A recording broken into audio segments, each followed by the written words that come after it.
Hi, and welcome to the School Health Educators Podcast, where we discuss health education and how to best teach health ed in the K 12 setting.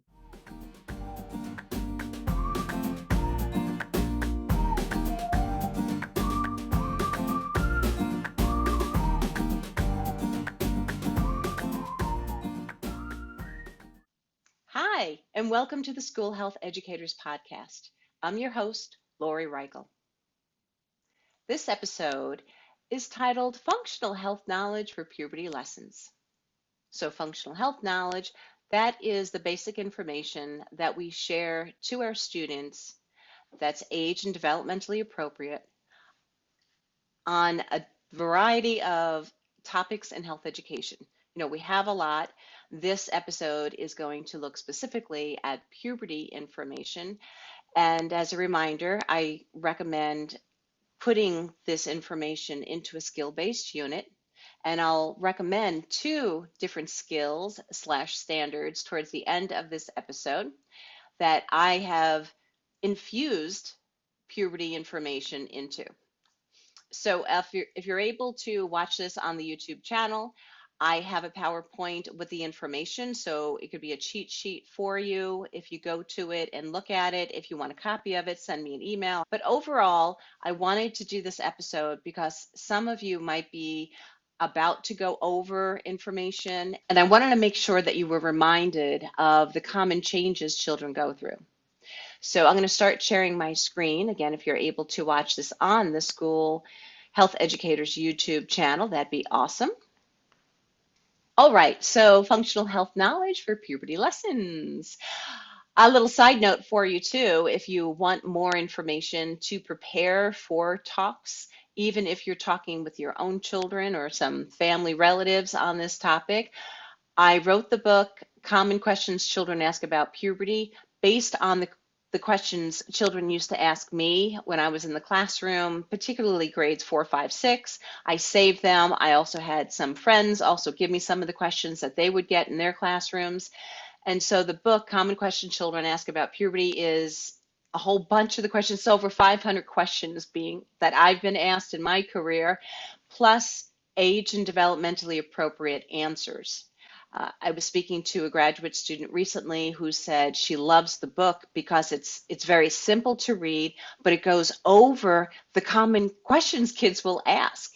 It has received the Mom's Choice Gold Award, the Bragg Medallion Award, and the Wishing Shelf Bronze Award too. The book will be updated hopefully in the next year and might be in another language, but it is available on Amazon. Also, I'm the person behind the Talk Puberty app, which has a whole bunch of questions on there too. So this is a more digital way that you can look at questions. And then reminder, I am the Puberty Prof. I had the podcast called the Puberty Prof. I'm wearing that shirt today for this recording. And I have over 110 episodes that are still available through most podcast platforms. So those are some resources. Also, I highly recommend going to Kids Health. They have so much information on there. They even have it in Espanol. The visuals that they have, it's like cartoon visuals where you can go over reproductive systems. I have used those visuals so many times when I just quickly go over how the egg travels or the sperm travels. I really recommend that as a resource, as well as Bloom or Bloom for All. If you do a search for Bloom, go for Puberty, Bloom. You can even put my last name. There's a whole bunch of information and even visuals that go along with information that they put together for free for parents and other family members, teachers, and I believe even for young people. And everything's been medically checked, like by a professional, and you'll see names of doctors who checked over the information. So it's another strong resource for you to use. All right, let me start going over changes that most children experience during the preteen years. And note, I say most children because sometimes children are delayed or there might be a health challenge. So when I phrase things to children, I like saying most children, most girls, most boys. It's just my style. So a quick overview of changes that most children experience is as follows. It's the growth spurts. So our bodies change, and typically we get wider and taller. And sometimes we get wider first. So some children will say they feel heavier. And I remember that feeling back in the sixth grade. But if you think about it, your body's trying to get a little wider because it's preparing for you to stretch out. So you're going to have a little bit more weight around your midsection, perhaps. Body odor. Body odor is very common in the armpit area and the foot area, as well as other parts. Part of that is because of the hormones that are released. They start just allowing the pores to be open. Bacteria can get caught. It's just this developmental um, growth that happens. And number one thing we need to recommend for children is to wash areas that are more stinky in a regular manner as well as in a better manner with soap and water. Soap and water, that's the number one thing that we use. When you use soap in any area, remember to rinse it off so it doesn't create any kind of itchiness. I get that some of us would like to recommend deodorant and antiperspirant. We can say that those products are available, yet remember that we have a variety of children, and some families do not support the use of those products by their children. Also, you might say, well, children need to bathe every day or shower. Not all children have access to doing that or are not allowed to. So what I start with for body odor is I remind them washcloth, paper towel, and soap in the area with water. Okay, so after growth spurts, body odor, we have hair growth. We certainly have hair on a lot of parts of our bodies, even hair that we don't always pay attention to because it's so soft in color and it's very short. Yet during those puberty years, we get hair growth on our legs, armpit areas, and pubic areas. So sometimes children will get hair on the face. That can be any children, depending upon their genetic makeup. Usually more referred to most boys, which I'll go into in that section. But overall hair growth, it happens. Growth happens. Some people get hairier than others. Facial pimples / zits. Pimples can form in other parts of the body for sure. And at this stage of life, it's more apparent definitely on the face. And that's because with the hormones that are being released during puberty, children, their faces are like waking up. Their pores are opening. Bacteria is getting caught in there, which then pushes the bacteria out, forming this bump like a pimple. We recommend not to pop them. And the smartest thing to do is to wash your face regularly, at least 2 times a day, and after athletic events, like if you've been sweating. Attempt not to touch your face, and anything that you have on your face, like a headband or a baseball cap, wash those regularly. And then voice changes. So some people would say, well, that happens to most boys. Actually, all children can have their voices change a little bit. I know for me, I was in chorus, and in 5th grade, I was put in one section, then in 6th grade, I was in another. So I even experienced a voice change, but it might not have been so apparent than some other kids in my class. The last item for some physical things I wanted to go over is tingling sensations, particularly in the area of our underwear that's covered up by our underwear. And sometimes children will say that they have been thinking about something they really like, they're excited about, maybe it's about a cutie patootie, and then the area they're in their vulva or their penis, in that area, they feel more tingling, nice sensations. And yeah, that's because those body parts are waking up a little bit more, and it's a natural thing to happen. If you go back in history, once people went through puberty, they started having babies. I mean, you got married really, really young.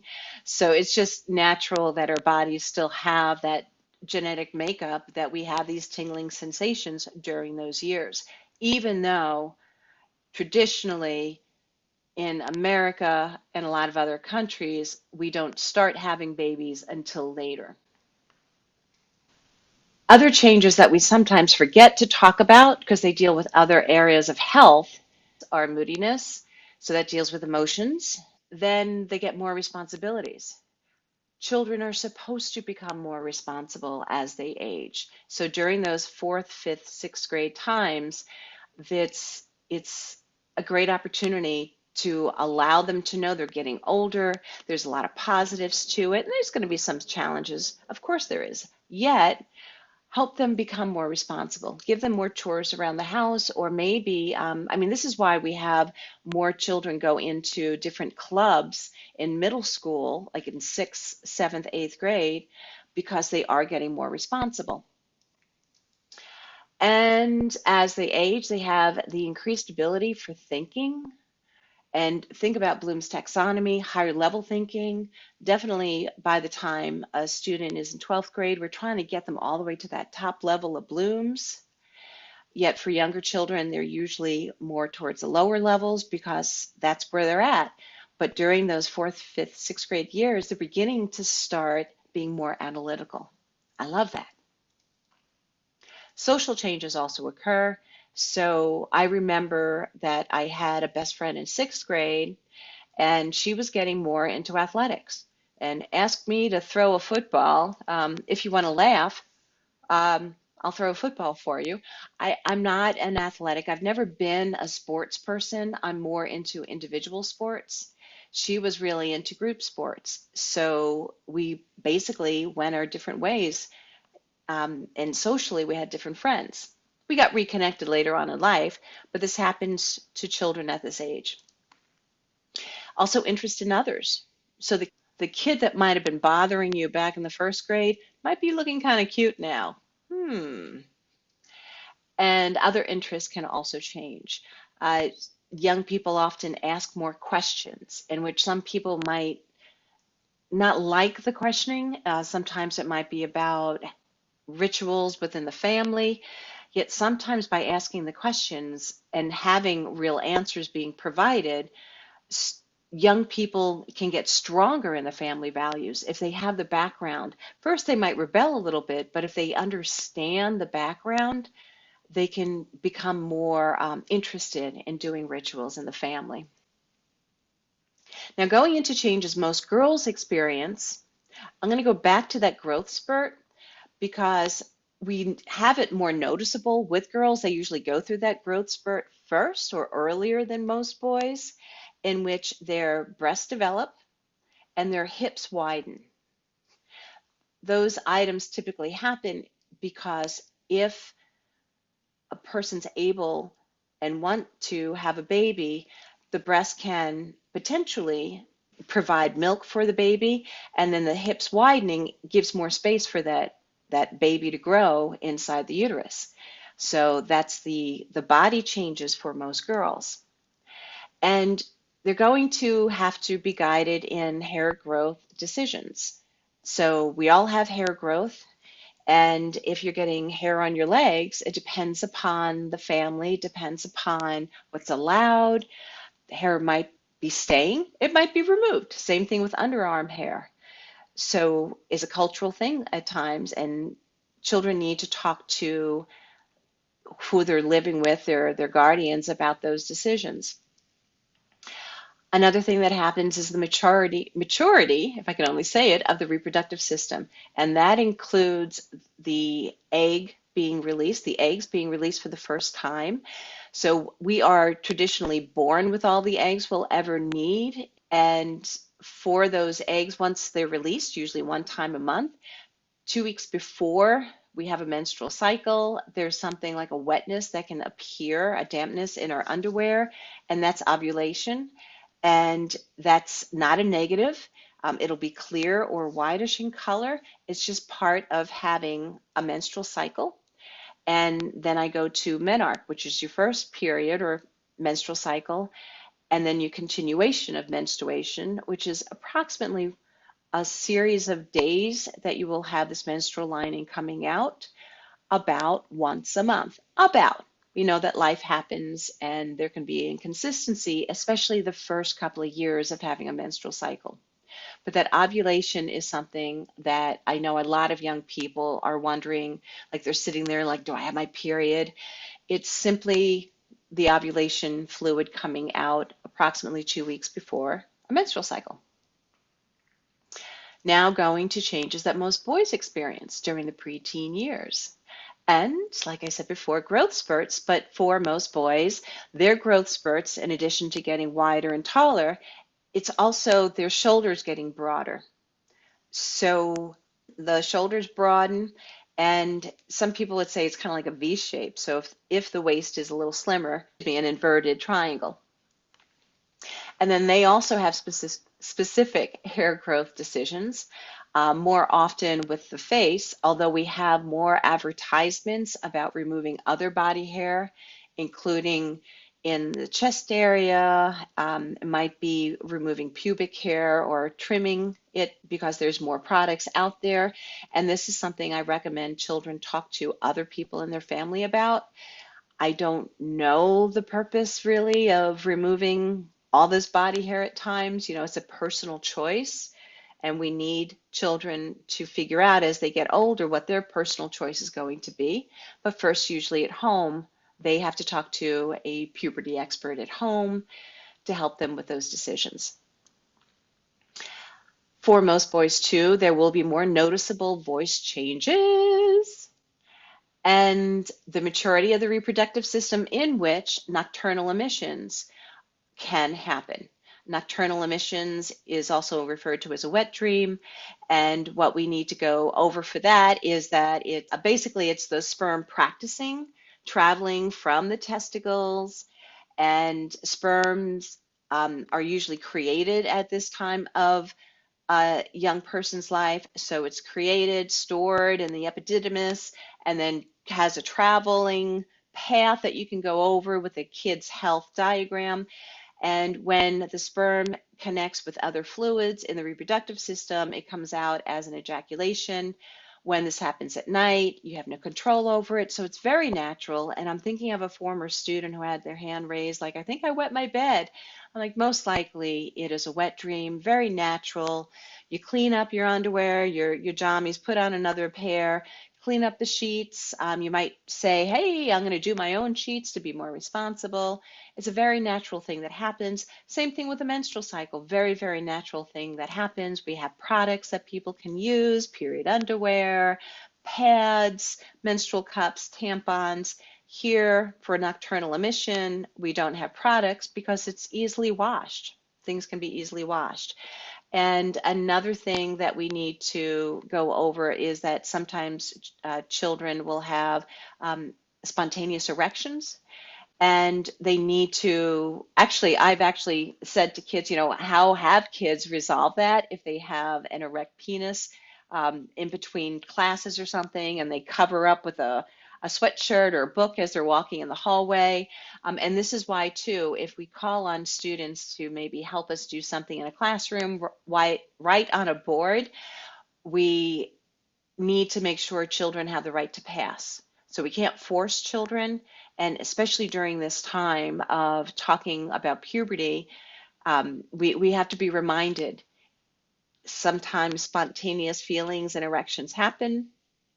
We don't point it out to people, but we allow them to pass and not participate at times. And this is where another little reminder for you, as we're talking about these changes, some children experience some tingling sensations in their reproductive area, their external parts in their underwear, and they might say they have to go to the bathroom. It happens. So I usually say, yeah, you can go to the bathroom. It's just they're not used to somebody saying the word vulva, vagina, penis in such a natural way, and it can be a little stimulating at first. So if they have to go to the bathroom, they can go. That's okay. In the bathroom, sign out for the pass or whatever rules you have for that happening. All right, so I quickly went over most changes for children, most changes for most girls, changes for most boys.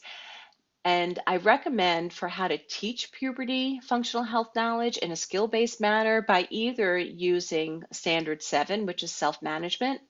This is a great opportunity for children to have mini skills, micro mini skills, where they're taught basic hygiene for just going through the body changes, How do I use an I feel statement when I have a conflict with a friend or a family member?